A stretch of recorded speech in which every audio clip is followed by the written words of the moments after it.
Mesdames, Messieurs, bonjour et bienvenue à ce 12-13 sur la RTGA. Voici les principaux titres. Clôture du 8e forum sur les chaînes d'approvisionnement responsables des minerais dans la région des Grands Lacs. Le gouvernement de la RDC a pris l'engagement de respecter les recommandations de ce forum, telles que la formalisation du secteur de l'artisanat minier.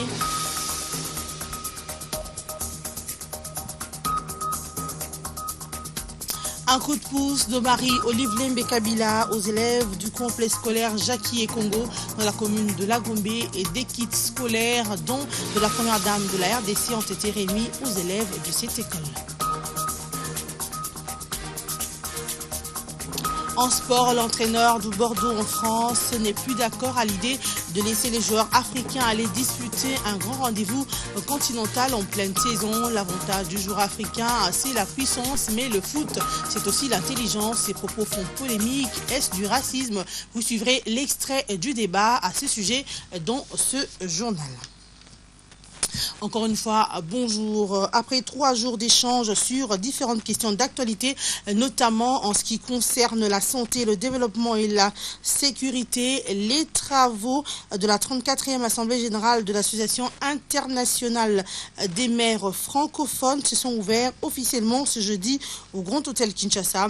Plusieurs allocations ont été prononcées, parmi lesquelles celle du gouverneur de la ville qui a évoqué les grandes réalisations de cette association, dont la construction du centre hospitalier d'Ngirigiri pour faciliter les soins de santé et la maison de savoir qui met à la disposition de la population des outils de connaissance.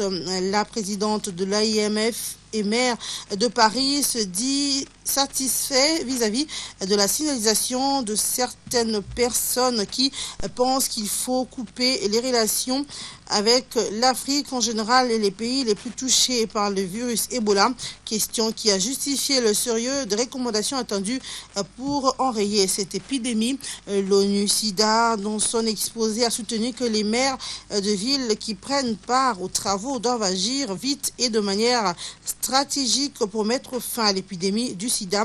Les assises ont été ouvertes par le ministre des Affaires étrangères et coopération internationale, Raymond Tshibanda Tunga Mulungu. Et puis après plusieurs hésitations, les ex-combattants des forces démocratiques pour la libération du Rwanda acceptent finalement leur relocalisation à Kisangani. Pour le général Abdallah Waf, représentant spécial adjoint du secrétaire général des Nations Unies en RDC, les ex-combattants rwandais ont pris cette décision après avoir écrit aux autorités de la sous-région, à savoir la CIRGL et la SADC, et avant leur rapatriement au Rwanda. Rappelons que les FDLR avaient bloqué le processus de démobilisation qui pourtant se poursuivait bien. Ce blocage était dû à la volonté des autorités des FDLR de ne pas quitter la région du Kivu sous prétexte que les autorités locales de la province orientale ne voulaient pas de leur présence à Kisangani. La jeunesse de la majorité présidentielle de Béni dénonce la manipulation de certains jeunes et écoliers qui saccagent et détruisent lors des manifestations. Jonas Mbaye, notre correspondant, nous en dit plus.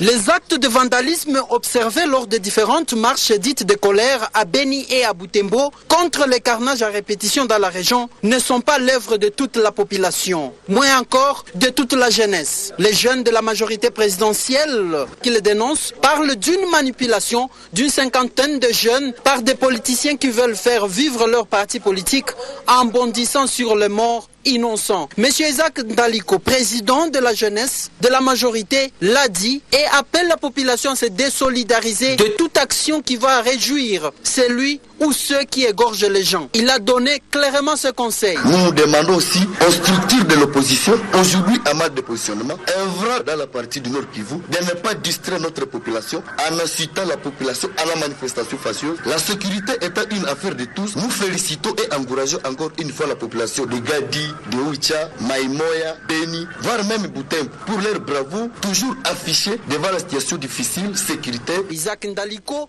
devant la presse, a appelé les autorités à tous les niveaux à endurer pour éradiquer cette situation des tueries sauvages dans la région. Pour Mouindo Azora, coordonnateur du club des amis de Julien Paloukou, il appelle lui la population à éviter de tomber dans la haine contre d'autres tribus du Nord Kivu, car l'ennemi qui est connu déjà cherche aussi que cela arrive pour que la population s'entrecoupe entre elles. Ce n'est pas le moment de faire la justice populaire contre telle ou telle autre tribu. C'est le moment de former nos services de sécurité parce que l'ennemi, lorsqu'il travaille, il travaille pour qu'on parle de lui.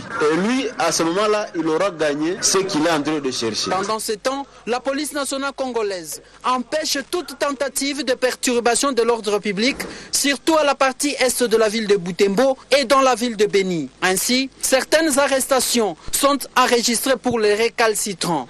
Butembo, Jonas Mbayaï, RTGA.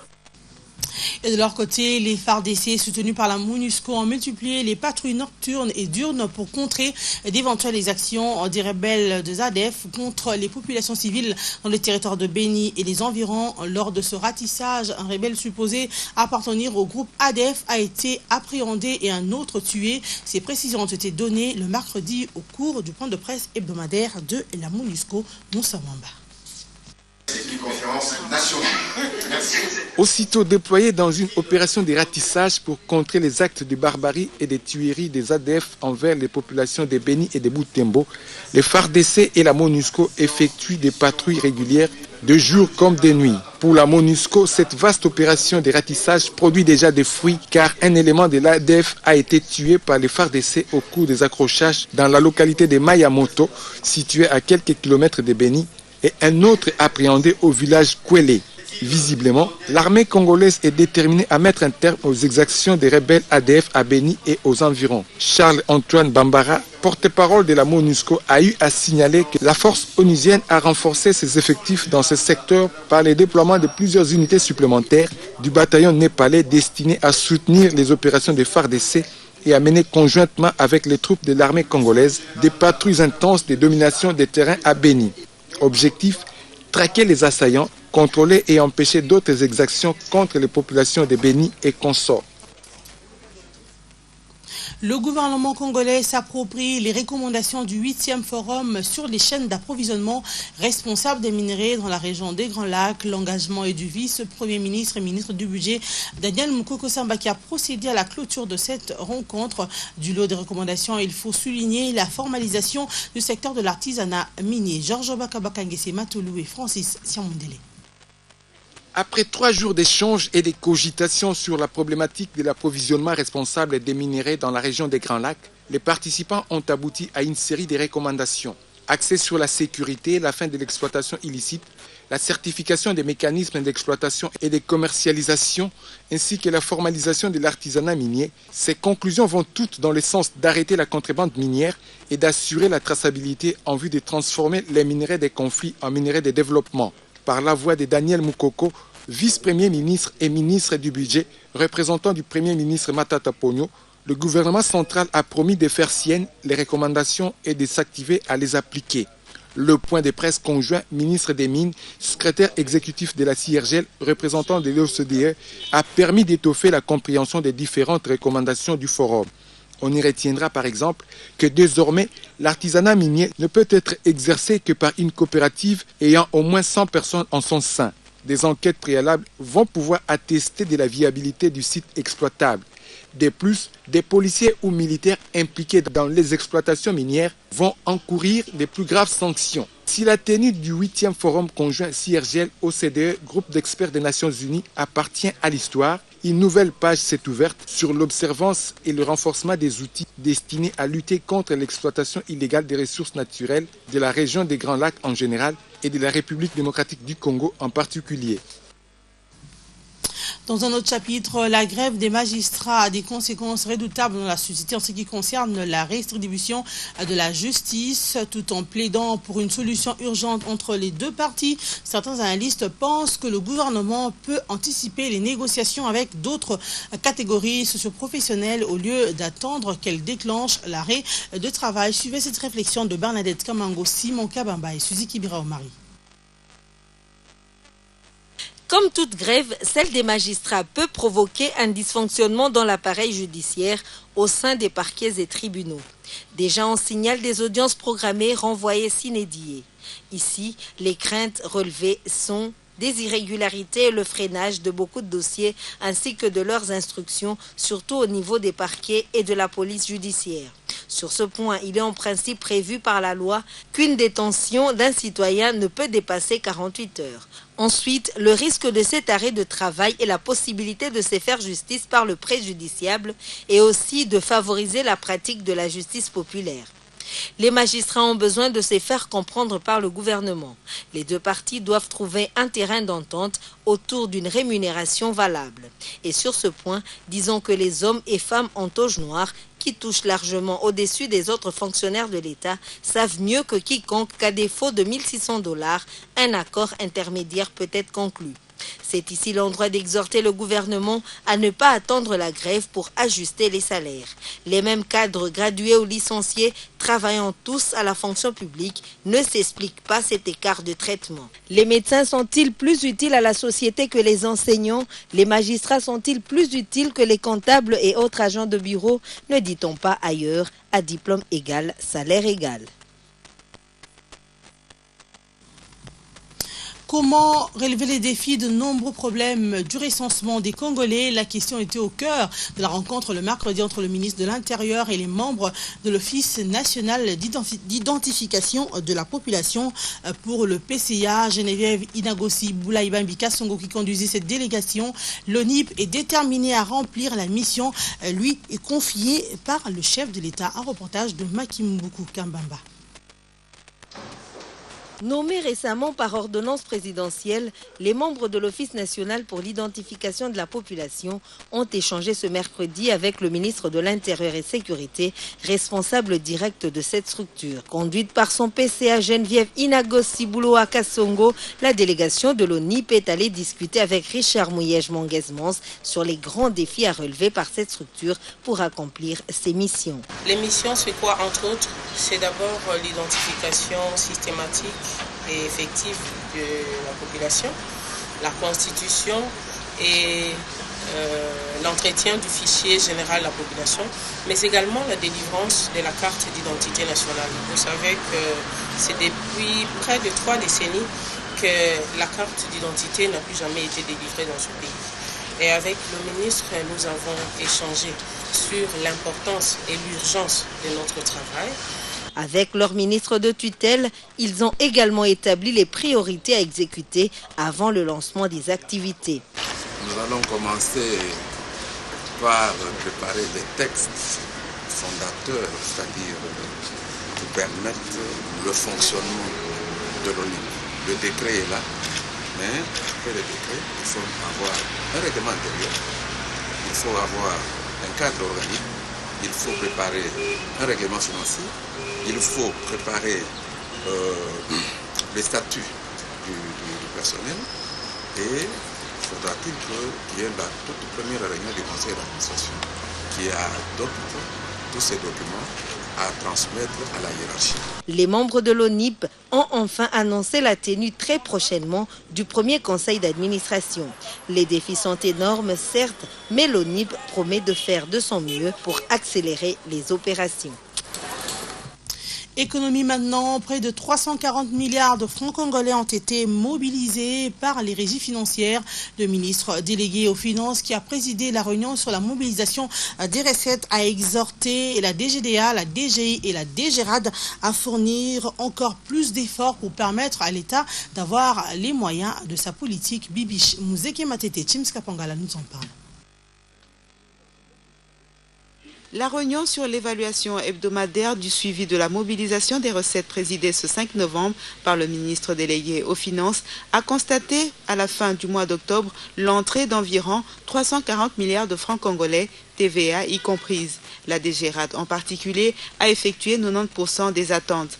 Patrice Kitebi s'est dit satisfait des retombées de sa mission dans la province du Katanga où s'était posé un problème de mobilisation des recettes dû à l'État congolais. La douane a fait on va dire par rapport au mois passé, une performance remarquable. Ils sont à 167 milliards.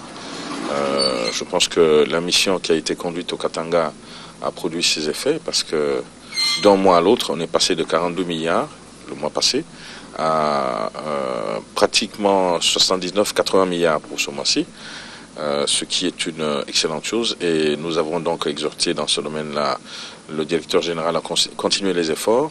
Le plus important, c'est que nous allons beaucoup travailler avec les impôts pour préparer l'échéance du mois de novembre 2014.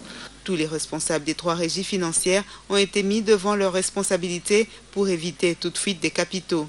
Déjà, les missions qui ont été faites au Katanga, compte tenu d'un certain nombre de comportements qui sont tout à fait inacceptables, qui ont été constatés, le directeur général avait été instruit et un certain nombre de mesures de suspension ont déjà été prises. Et on ne va pas hésiter à révoquer les gens qui ne méritent pas de rester dans les rangs des régies financières. Une bonne mobilisation des recettes devra permettre à l'État congolais d'avoir les moyens de sa politique.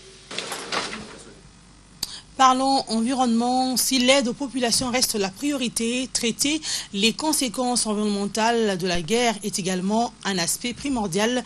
À l'occasion de la célébration ce jeudi 6 novembre de la Journée internationale de la préservation de l'environnement en temps de guerre et de conflits armés, la RDC fournit beaucoup d'efforts pour préserver sa forêt et sa biodiversité. Les détails avec Abdoul Soko.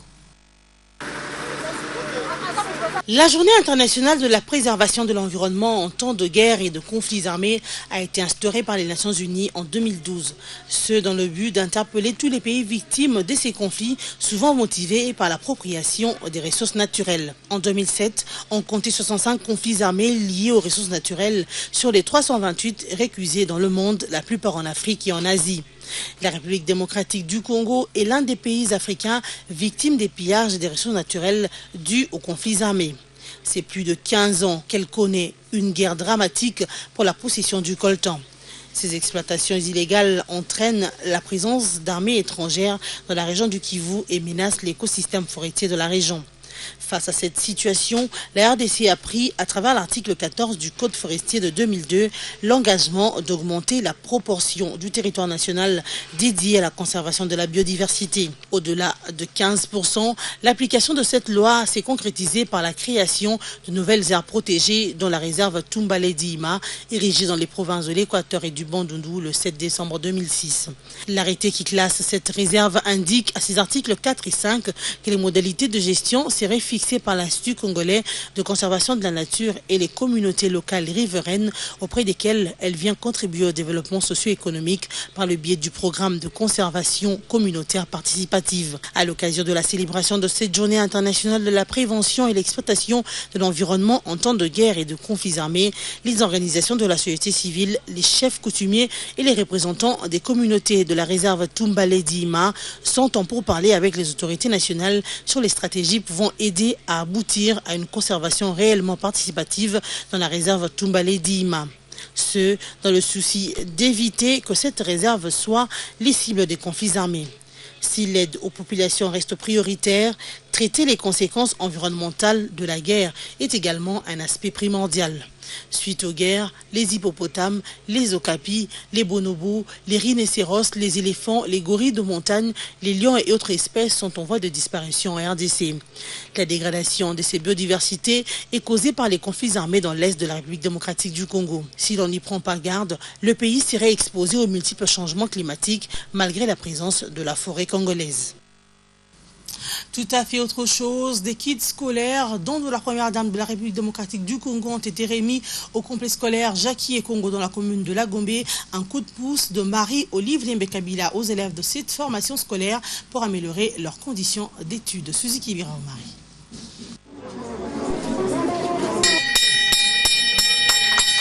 L'éducation pour tous, c'est la priorité de la première dame de la RDC qui tient à voir toutes les filles et fils du Congo bénéficier d'une formation adéquate. Voilà qui justifie la raison de ce don de plus de 700 kits scolaires qu'elle a offert aux élèves du complexe scolaire Jackie et Congo situé dans la commune de La Gombe.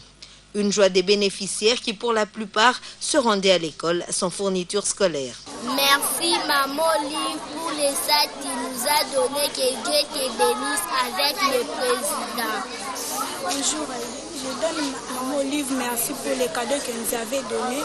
Je lui donne beaucoup de merci et Dieu le protège. De la maternelle au primaire, chaque élève a eu droit à un sac muni de bics, cahiers, crayons, lattes et autres objets classiques. Jackie Ekongo, promotrice de cette formation scolaire, a remercié Marie-Olive Lembe-Kabila pour ce don qui vient améliorer les conditions d'études des élèves. Maman na biso to benga Maman Olive Lembe-Kabila onza batinde la biso kwa asunga tana ninga tindi yo moko mona ki bana mbali boso yaki baza bamisu na basachet bamisu kaka ena biki alingi metre lelo esengo eke mutu no so moni jo abana mutu no so komi na mwasa ko sinai mwana no so komi vraiment bakomi lokwa abana poto et en plus na hymne national batie mona yeba hymne national mboka tozana date zawa ba crayon taille crayon gomme donc année scolaire on a bana masolo za kuchiri. Même son de cloche du côté du directeur de ce complexe scolaire qui voit en ce geste le souci de la première dame de motiver les élèves à s'appliquer et d'être utile à la société. Jackie Ekongo, responsable de cet établissement scolaire, s'attelle à la formation de ses élèves bénévolement malgré quelques difficultés dans le manque des bons pupitres. Une femme dynamique et encouragée comme l'a fait Marie-Olive Lembe-Kabila. 12-13 se poursuit sur la RTGA. Restez branchés.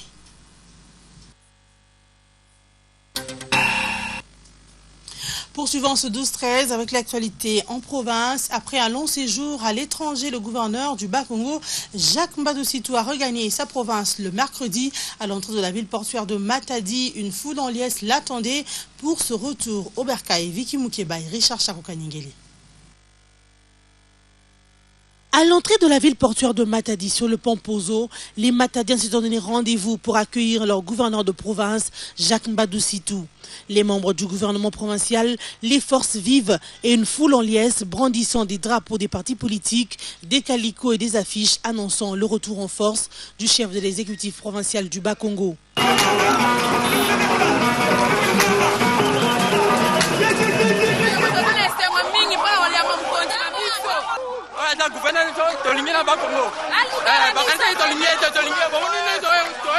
Après le pont Pozo, Jacques Mbadou Sitou a eu droit aux honneurs à la place Coca-Cola. Accompagné de la députée nationale Yvette Mwangambadou, la population a contraint son gouverneur à faire le pied du rond-point Simon Kimbangu jusqu'à sa résidence. Ici, une réception a été organisée en son honneur. Le vice-gouverneur du Bas-Congo, Atouma Toubana, a souhaité un bon retour au gouverneur de province, Jacques Mbadou Sitou. Nous souhaitons donc la bienvenue à son excellence le gouverneur de province, avec qui nous étions en communication quasi permanente depuis une heure. Et nous avons eu à lui présenter certains problèmes cruciaux de la province qui demandaient sa contribution. Au cours de cette réception, le porte-parole du gouverneur Chantal Malamba a donné l'agenda du gouverneur Jacques Mbadou. Et parce que le travail continue, en son nom, je voudrais annoncer que demain matin, à 10h, il commence déjà son travail avec l'inauguration de l'avenue qui se trouve donc au niveau de l'Assemblée provinciale. Et j'ai l'insigne honneur de pouvoir annoncer que cette avenue va porter le nom prestigieux de l'honorable vice-président de l'Assemblée provinciale, j'ai cité l'honorable Fouloumassa Kalbarijo. Notons que le retour du gouverneur a été aussi salué à Kazangoulou, à Madimba, à Kisantou, à Mbanzangungu, à Kimpese, mais aussi à Songololo. Quittons le Bas-Congo pour le Katanga où le ministre provincial de l'Intérieur a clôturé sa mission dans le Tanganyika. Il est parti se rendre compte des enquêtes sur la mort d'une femme enceinte poursuivie par la justice de Moba. Madela Longa pour les détails. Suite à une question orale introduite par les députés provinciaux du Katanga sur le meurtre d'une femme le mois de septembre dernier à Moba, le ministre provincial de l'Intérieur, Juvenal Kitungwa, a bouclé sa mission d'enquête ce mardi au Tanganyika. Accompagné d'une délégation de quelques députés provinciaux, il a d'abord séjourné à Moba où le forfait avait eu lieu. Après confrontation de différents sons de cloche, il est arrivé à Kalemi où les présumés suspects ont été déférés au parquet de grande instance de Kalemi. Au terme de quelques heures de travail, Juvenal Kitungwa s'est dit éclairé sur le dossier. Nous allons pouvoir faire un rapport complet à l'Assemblée et c'est à l'Assemblée de pouvoir nous dire exactement ce que nous devons faire pour essayer de résoudre, c'est-à-dire de la bonne manière, ces dossiers aussi, c'est-à-dire pathétiques qui se posent au niveau de Moba. Pour la petite histoire, la dite femme nommée Kabembo, enceinte de 8 mois, était retrouvée morte au bord de la rivière Moulobozi. Sa disparition faisait suite à une convocation par des agents de l'ANR au motif de comparaître au tribunal de paix, comparution que toute la cité attendra sans avoir lieu. Ceci avait attisé la colère des manifestants qui, sans retenue, avaient saboté le marché Moulobozi et les résidences des 2 agents de renseignement. Avant de repartir pour Lubumbashi, Juvenal Kitungwa a rassuré tout de même que la situation sécuritaire est au calme. Pendant, il a confirmé que le gouvernement va adopter de stratégies d'éradiquer les forces négatives, méthode qu'il se réserve en revanche de dévoiler à la presse. Mais bon, on a encore de grandes difficultés sur les 2 axes, c'est l'axe Bendera et l'axe Nyusu, où quelques éléments de FDLR nous posent un peu de difficultés. Et nous nous sommes convenus qu'il faille prendre des dispositions sécuritaires différentes par rapport à ce qui a toujours été pris pour que nous puissions arriver à éradiquer de la manière la plus totale ce phénomène. Pour s'assurer de l'avancement de travaux de jet d'un second pont sur la rivière Lukuga qui divise en 2 la cité de Kalemi, Juvenal Kitungwa s'est dit satisfait de ce qui est fait déjà par l'entrepreneur Malta Forest. Il dit avoir été rassuré que d'ici mars 2015, l'ouvrage sera terminé et remis à l'usage de la population locale. Depuis Kalemi, Mandela Longan Tutula, RTGA World. Tout à fait autre chose. 3 équipes gagnantes de la première édition Start-up Weekend Kinshasa ont reçu des cadeaux au cours d'un déjeuner organisé autour du thème Switch On à de nouvelles opportunités. Objectif, valoriser les initiatives de jeunes Congolais. Magimbu Kambamba. RTL RDC a sponsorisé Startup Weekend, un événement de création d'entreprises en 54 heures. Pendant 3 jours, soit du 17 au 19 octobre, 10 équipes ont travaillé sur 10 projets innovants dans le secteur de Anti. Les 3 équipes gagnantes avec leurs projets à savoir Maizando, Wangu Market et Dossier Médical Congo ont été primés ce mercredi par RTL Congo au cours d'un déjeuner organisé autour du thème Switch On à des nouvelles opportunités. Ces projets visent à offrir des services aux clients via Internet par téléphone pour l'achat et la vente des produits et des soins médicaux. Le chargé des marketing de RTL RDC explique les bien fondés de cette organisation. L'avenir de ce pays est entre les mains des jeunes. Comme on le dit souvent, la jeunesse est la relève de demain. Et si nous n'accompagnons pas cette jeunesse, si nous n'encadrons pas aujourd'hui, demain il nous sera difficile d'avoir une bonne relève. RTL est une grande entreprise, mais RTL ne pourra pas, comme toutes les autres entreprises, engager tous les jeunes. Aujourd'hui, notre pays souffre d'un problème en ce qui concerne le chômage, dont le taux est très élevé.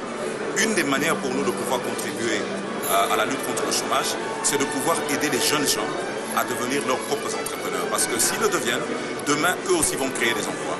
Les lauréats ont remercié RTL pour ce geste. Nous sommes très ravis d'avoir reçu nos prix et très ravis que RTL ait sponsorisé ce concours. Nous avons besoin de telles initiatives pour booster les jeunes entrepreneurs. Nous avons besoin qu'il y ait des personnes qui soient derrière les jeunes pour les aider à réaliser leurs rêves. RTL Congo, qui met la jeunesse au centre de ses préoccupations, tient à valoriser les initiatives des jeunes et met à leur disposition Switch On comme outil Internet pour l'accès efficace aux diverses opportunités dans le domaine de l'enseignement, de l'emploi et de l'entrepreneuriat. Comme pour dire Congo mon pays, RTL mon réseau. L'actualité en dehors de nos frontières, la transition pour 1 an et les élections présidentielles pour novembre 2015 sont les recommandations issues de la rencontre qui a eu lieu mercredi 5 novembre entre les forces vives du Burkina Faso et les 3 chefs d'État des pays voisins. Suivez. Après plusieurs heures de pourparlers qui ont été organisés mercredi 5 novembre entre les acteurs de la crise burkinabé et les 3 chefs d'État de la CEDEAO, un compromis semble être trouvé. Selon le communiqué final de cette journée de discussion, tous ont reconnu la nécessité de former un gouvernement de transition pour une période d'1 an et d'organiser des élections présidentielles et législatives d'ici novembre 2015 au Burkina Faso. La formation d'un gouvernement de transition pour une période d'1 an. L'organisation d'élections présidentielles et législatives d'ici novembre 2015. En dépit de cet accord, les opposants burkinabés, la société civile et les groupes religieux n'ont toutefois pas pu s'entendre sur l'identité de cette personnalité qui prendra la suite du lieutenant-colonel Zida. Cet anonymat inquiète cependant certains acteurs de la crise qui ont claqué la porte après quelques minutes de discussion car ils craignent de retrouver encore une fois de plus à la tête du pays l'un des proches de Compaoré. Les bourreaux d'hier ne peuvent pas venir s'asseoir à la même table que les victimes. Il faut que l'on ait le temps de panser les plaies, de faire en sorte qu'ils reconnaissent leurs fautes et en ce moment ils seront réintégrés. Toutes les parties se sont néanmoins accordées sur la nécessité d'avoir une éminente personnalité civile à la tête de la transition. Les présidents ghanéens John Dramani Mahama, ses collègues nigérians Goodluck Jonathan et sénégalais Macky Sall étaient présents à Ouagadougou en tant que médiateurs au nom de la communauté économique des États d'Afrique de l'Ouest CEDEAO. Et en sport, suite aux propos de l'entraîneur de Bordeaux, Willy Sagnol, propos qualifiés de racistes face aux Africains, les voix s'y sont levées de partout. Je vous propose donc de suivre l'extrait du débat qui a eu hier sur le plateau de Patrick Mpezo-Zanetti.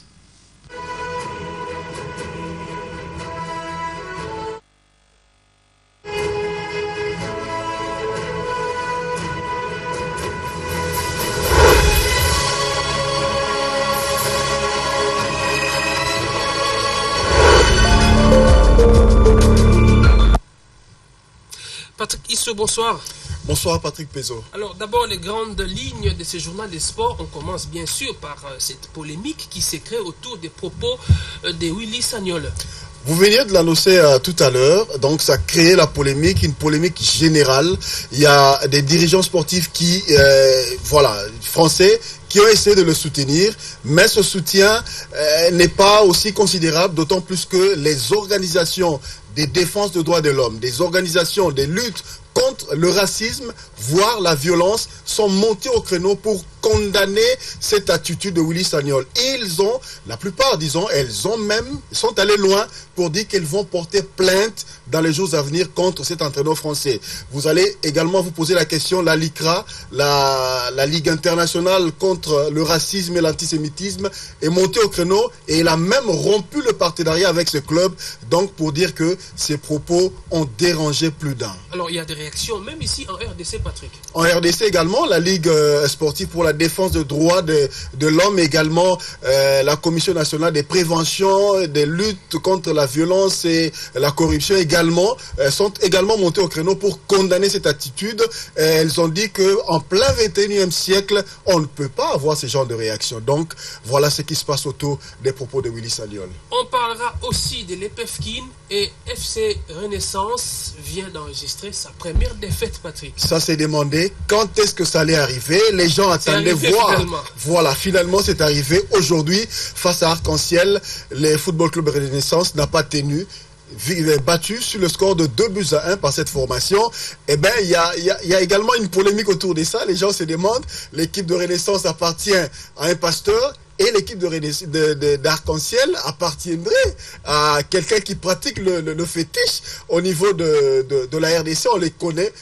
On l'appelle. Les fétiches l'ont porté sur. Voilà, la polémique s'est déjà créée autour de ça. Bon, voyons voir ce qui va arriver de par l'avenir, mais entre-temps, c'est les résultats qu'on a enregistrés aujourd'hui. Et on parlera du catch, un sport, on dit qu'il y a beaucoup de fétiches, mais Mwimba Texas qui soutient Kelekele, lui, il dit n'est pas user des fétiches.